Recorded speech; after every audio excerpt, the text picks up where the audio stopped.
Alright, Modern Mystic video.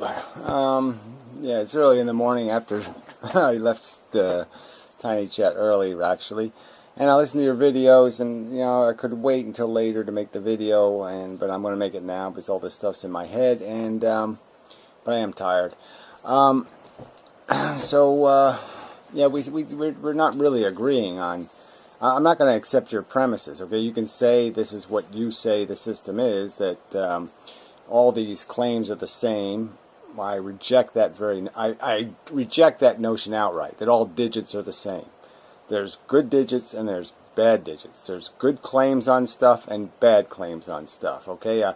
A mortgage is a lot different than a loan to a jackass who wants the money to go get drunk. These are different digits created, and they should be different, and they should be treated different. And cash is different than banknotes. They're different.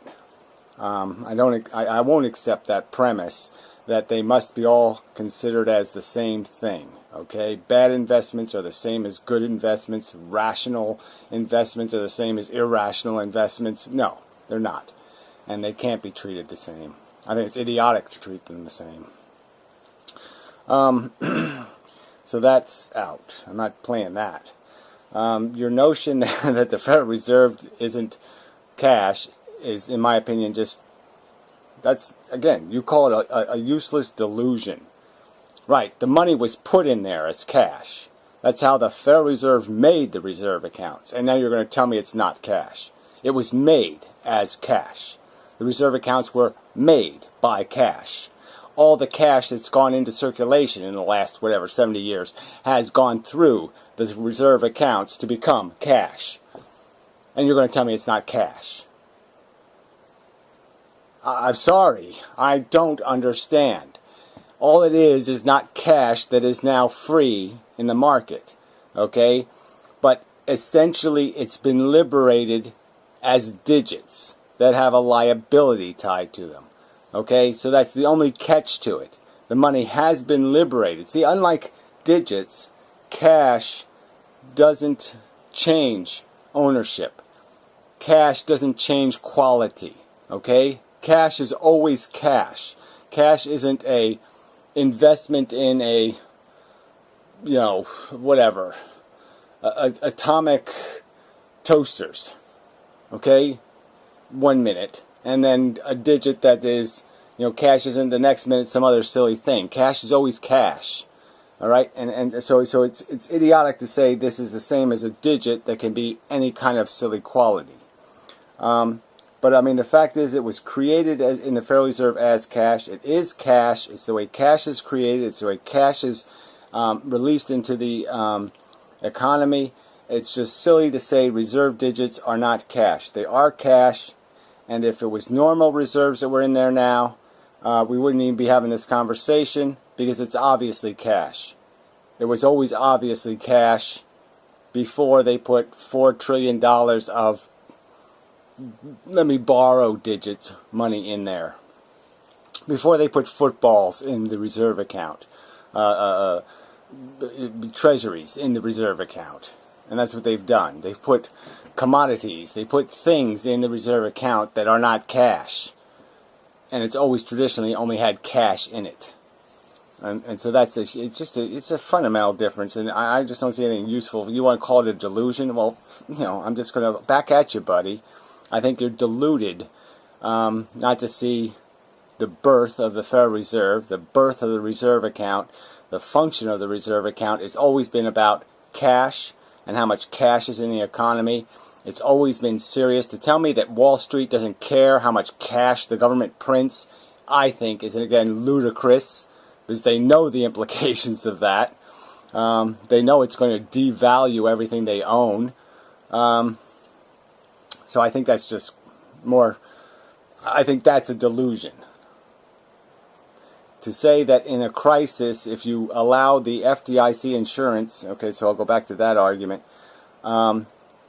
Yeah, I made a clear stipulation that the money would be lent to the banks to pay the insurance, for the purpose of the function of insurance. But insurance doesn't mean nobody's liable. Okay, we're just insuring and then we're going to find the liability, and the liable character is going to pay the bill. All right, it's not free money. It's not like a car accident and the insurance company pays the bill. It's a different kind of insurance. It's insurance against the bank saying it's not going to pay your deposit. Okay, but it's not insurance against the bank's liability to pay the deposit. It's the bank's liability. It is not the Federal Reserve's responsibility. They're just providing insurance that the bank is going to give you your money. You're going to get your money. But the liability of the bank still exists, and the bank still has to produce the cash that we give it for FDIC insurance. They're on the hook for it. They're the one who has the collateral. They got the collateral on the loans. If they don't have collateral and they don't have paying loans, then they're bankrupt and they're out of business. But that's the only excuse they're going to have for not paying their bill. And if you have to create interest rate hikes to get the cash back, fine. I've argued that cash should be a hot potato. Cash should never be something people only want it in a desperate circumstance where everything else is falling to pieces. But it should always be something you don't want to hold, because it's more valuable as investment currency. So there should always be incentives for people to buy a bond or to buy a deposit account in a good bank, to move their cash to some other bank. There should be a nice incentive for them to do that, because they're going to earn money on their cash. And so I think by just having some incentive to move your money to some other account, you could prevent having $7 trillion loose in the economy, which you can't maintain. If you maintain $7 trillion in the economy, cash dollars, I'm guaranteeing you inflation. You can pretend it won't happen. It's going to be inflation. So you've got to get the money back. You've got to get the cash back, or you have no currency. You have no standard. All right. So you want me to explain again how how the Federal Reserve money is cash and how it means something. And I can't explain. I mean, I think when I used the buffer example, I think it was a good example. I mean, a good way of explaining why cash is different. And I think the fundamental thing we need to agree on is that all the money, the digits and the cash, are claims on stuff.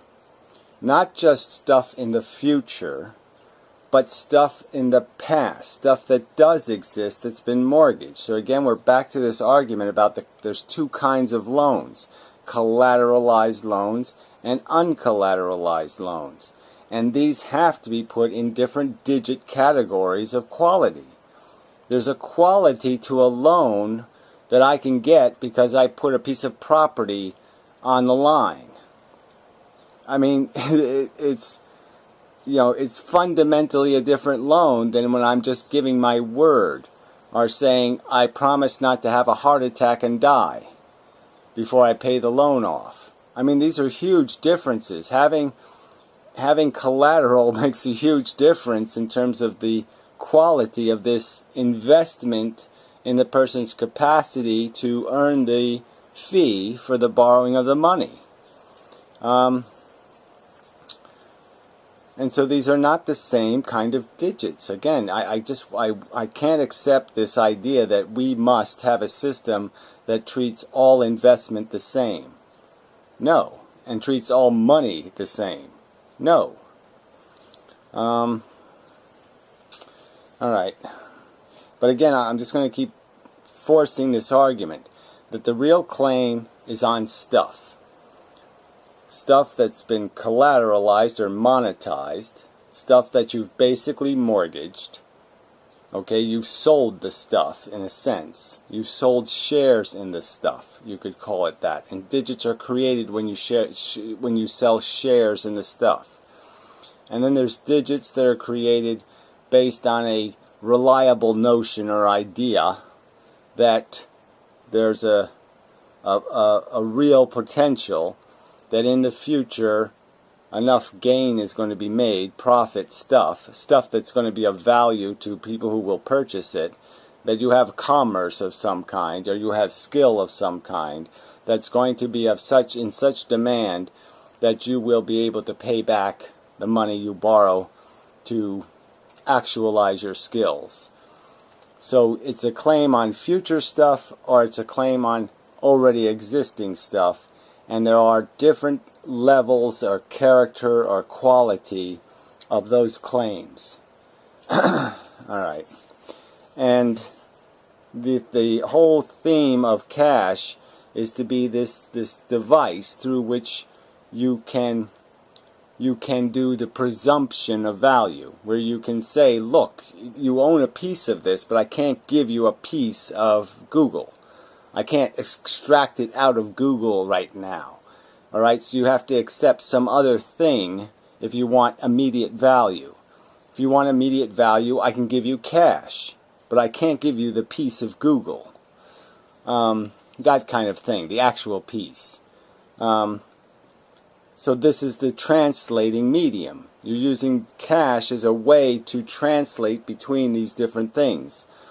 And it just keeps circulating. So you don't need $7 trillion worth of cash to resolve $7 trillion worth of liabilities. It's just like in the Federal Reserve, trillions go into the addition, but only a few dollars necessarily have to switch back and forth. So you can resolve all of the accounting, okay, without any necessity to have the cash as a commodity. So again, I would say that I don't think cash would be a commodity, except in a dire circumstance. And in that dire circumstance, you have emergency provisions to take care of the fact that you have to satisfy people's need for their security. But you can't satisfy their need for security at the risk of creating hyperinflation or some other problem. So you have to do it very carefully. The problem with gold, your comparison of gold and money, well, you're saying both don't matter, but I'm still going to argue the distinctions between them, even though you're saying both don't matter. Obviously, yeah, having gold, you can't eat gold. Gold isn't useful for anything. It's way overpriced as a functional commodity. I mean, its price doesn't reflect its usefulness in the world. So it's all just based on its popularity. Just like cash's value is based on its popularity, so to speak. It's people's sense of security in it. And gold would be just as possible to lose its security. If its price goes too high, it'll become obvious to people that now it's going to be too easy to counterfeit, or all the Chinese will sell all their gold because they've made so much money on it. There's all kinds of liabilities to gold where people could lose confidence in gold. So it's just as vulnerable to a change in public perception as cash is. And I'm just saying the public perception of cash is not going to be diminished if you keep it at 1.2 trillion. The public perception of cash will be diminished if all of a sudden there's 2 trillion, and then there's 4 trillion, and there's 7 trillion. That's going to destroy its credibility. That's my argument of why cash is vitally important. And the reason why the Federal Reserve digits are important is because they are directly connected. I mean, connected with a very big, giant umbilical cord to cash in the economy. And the reason why reserve digits are vitally important to the people on Wall Street is because of that connection. I'm telling you, if you double the amount of currency in circulation, the people on Wall Street are going to be looking at that very hard and be very concerned and be very worried and be very paranoid and be very upset, because it's going to affect the value of reserve digits. Reserve digits are going to change in value based on how much currency you let out of the reserve. How much money goes into circulation is going to change the value of reserve digits also. The two are just tied right to each other. And so I mean, to call that a useless delusion is just not a useful delusion. I just think it's outrageous of you to use that kind of rhetoric when I don't think you have. I shouldn't even need extraordinary evidence. I'm just the basic evidence, the fact that the reserve accounts were created with cash, I don't think you have one piece of evidence to even underdo that one statement, let alone any volume of evidence to demonstrate how reserve digits aren't cash in embryonic form, cash in vault form, cash with a cage, cash just caged, okay, but all the doors are ready to open. It's cash just waiting to get loose. You know, and I think that's a fair description of what reserve digits are. So let me just do this, just finish up here. So there's no point in re-arguing this resolution of reserve digits in the Fed isn't a resolution in cash. It's a resolution of the the digits into the standard, which is cash, and the reserve digits are a representation, just completely tied to the amount of cash in circulation. Their value is intrinsically and fundamentally dependent on cash being of a limited amount, just like gold or anything else that you would have as a standard. It has to be of finite amount. If you allow the standard to expand, you will destroy the scale. You'll create disproportions in the scale. I mean, it gets complicated to talk about these things in the sense that we know that there's different kinds of inflation, and there's inflation that's profitable and inflation that's very destructive, and it depends on where you are on the economic scale. It depends on what kind of inflation there is. So I would argue that the inflation that we have now is killing poor people, and the inflation we have now is, you know, great for the rich, because what's inflating? The markets. That's where the inflation is. But when that inflation migrates, moves, it's not going to be so pretty. Alright. Claim on stuff, claim on stuff, claim on stuff, claim on stuff, claim on stuff. And cash is just a universal fulfiller of claim demand. Again, I like the word buffer. It just gives you a little bit of time to work it out, and that's what time the cash provides. It has that function. Okay, yeah. So this maintain par between investment digits and cash. That's your quote, and I'm saying no. I can't accept this idea that there has to be any par between stupid investments and smart investments. You know, any par between me depositing $5,000 in a bank and expecting 1% interest, and somebody investing, you know, their $1,000 or whatever in stock in a glass highway company, you know, or even one of those silly solar companies. Yeah, I don't think you really addressed the issue of the gross waste that has been a byproduct of this misuse of solar energy, and that all the countries that have the most solar have the highest electrical bills. So that's been the consequence of this gimmick, is that the electrical infrastructure is under-maintained, because you've created a new energy source that isn't even practically useful, in the sense that it doesn't do anything about the demand problem in a realistic way. It cuts a little bit off the peak, but again, it's not the peak that the system exists for. And it doesn't do you any good, because you still have to have something to run the world at night. To run, you know, and so it's not a solution. It's not. Well, I'm just saying it hasn't worked, obviously, for the people. It's costing the people more money. It hasn't. They're not gaining any of this productivity or value out of the transition. So it's good to burn less coal, but it's not good to burn less coal when you're spending more money on energy to melt plastic and silicon to make electrical panels that you're only getting 10% efficiency out of. Anyway, well, I'm sorry. I shouldn't even brought that up, but I wasn't too satisfied with the way you just flew over that. All right.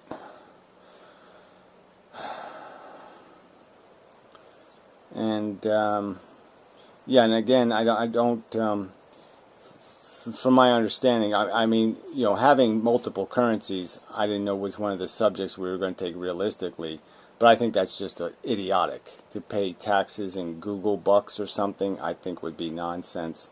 So to have some currency that was somehow acceptable as transaction currency, that I'd have to accept change from the store in Google bits or something, I think would be idiotic. I should have no obligation to, especially if they're going to be allowed to have less than backed currencies. And the argument for the gold standard would be that the federal government would have to have the gold, so that all the FDIC insurance would have to have gold behind it. Not 20 to 1. It would have to be a 1-to-1 relationship. And yeah, we know, I think you can imagine that that would be corrosive to investment, because you're basically going to lock that stuff away like it doesn't even exist. You know, it's gone in terms of its mortgageable potential. You can't mortgage something you have to have. You can't have it mortgaged. It has to be bought outright, a deed, sitting in your house. And once you have your deed sitting in your house, it means that money can't be working for you. You can't rent what you have sitting in the house. You can't, you know what I'm saying? So that's an asset that can't be used to create investment energy. Okay. I think that takes care of that. Yeah, it's been an interesting conversation. I mean, it also gets, you know, gets you thinking about different elements that you might not have thought of. It does force you to do some thinking, yeah, which is good. So we've gotten that value out of this. But yeah, I mean, you know, when you keep talking like I'm supposed to change my mind because you said something just so convincing, I'm sorry, you haven't said anything to convince me that reserve digits aren't. They look everything like cash. I mean, they're almost ready to fly out of the vagina as cash. I mean, they're just as close to a goddamn baby as you can goddamn get and still be in a uterus. Yeah. But we know these new digits are just completely fake digits. We know the banks know they're fake digits. We know that the digits never even got loose. I mean, they didn't do even the pink blue thing, right? We just we know who took liability. Was the dealer bank took the liability, and it knows its reserve digits have no value. They've already been spent. They can't be spent a second time. They're not liberatable digits. They're going to stay right where they are until those securities are sold. And that's it. Unless there's a run on the bank. And that's the danger here. At the very time when the federal government needs extra cushion against these kind of liabilities, it's going to have an extra liability. It's again insured essentially $4 trillion worth of cash liability. And, you know, in a crisis, this isn't going to help at all. You've created more obligations to pay cash. And so I'm just saying that my argument is it's exactly the wrong tool, and I don't see any reason why I don't even understand why it was done. The whole thing is premised on nonsense, which is we'll create more loans and stimulate the economy somehow by giving people more loans by putting a preposterous amount of money in reserve accounts. Not a little more money. Not like they didn't stop at $1 trillion. If they wanted to encourage loans, why wouldn't they just stop at $1 trillion? Why would they have to put $4 trillion in there? Quite obviously, this wasn't about loans. This was just about bubbling the stock market. And it can only bubble it. There's no other rational way to look at it. You have to go back the same way you went up. And the same effect is going to happen. You bubbled it up, it's gonna weasel, the air is going to escape when you start selling this stuff. So I'm just saying there's no argument here that can possibly be made except that the federal government plans on paying interest to the banks in perpetuity on securities it doesn't plan on ever releasing, but has created a liability for, where in the next recession the banks are going to need the liquidity, so they're going to have to give them the cash. So I'm just saying, you people don't think more extra cash on the market is going to be a problem. I'm saying I think it's going to be a big problem. I think it'd be a huge problem. So anyway, yeah, there is a distinction. So many distinctions. I mean, it's just a different animal. I mean, everything you want a standard to be, currency is. It's durable. It's reliable. It's been protected against counterfeit. It's completely controlled in its amount, in its volume. I mean, it has all these advantages. It's not as susceptible to any of the diseases of any other commodity being used as the standard. You could use wheat as the standard, but I mean, obviously that has to do with the weather and all kinds of other things. But we know that gold markets are completely, they can be manipulated and screwed up so easily that why would you set a standard that isn't within your nation's control? You're going to have a standard for your nation's economy based on a commodity your nation doesn't have control over? That doesn't seem wise to me. So anyway, till next time. Yeah, I mean, over a good conversation. I'm frustrated by the conversation, but yeah, it was worth doing. I mean, I think we played our parts adequately. So good talk. I would say that much. Stimulating, provoking, I guess thoughts and some other things. Anyway, till next time.